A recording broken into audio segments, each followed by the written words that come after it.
Welcome, engineers.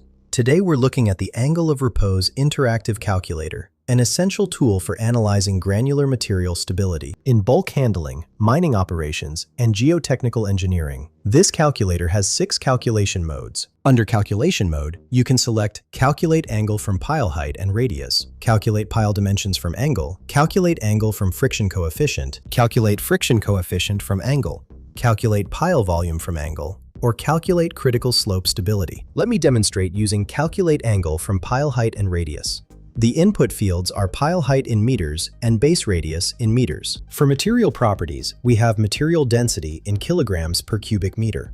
When using other modes, you'll see additional fields, like angle of repose in degrees, known dimension in meters with a drop-down for known parameter offering height or radius options, friction coefficient mu, current slope angle in degrees, and required safety factor.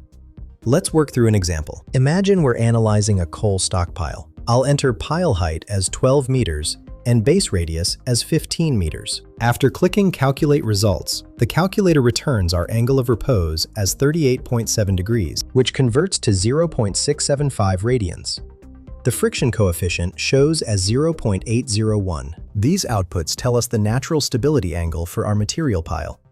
The friction coefficient indicates the internal resistance between particles, critical for conveyor design and hopper calculations. The calculator also provides pile volume for inventory management. Remember, always measure from the pile's center point to avoid underestimating your angle of repose. Find the link in the description below.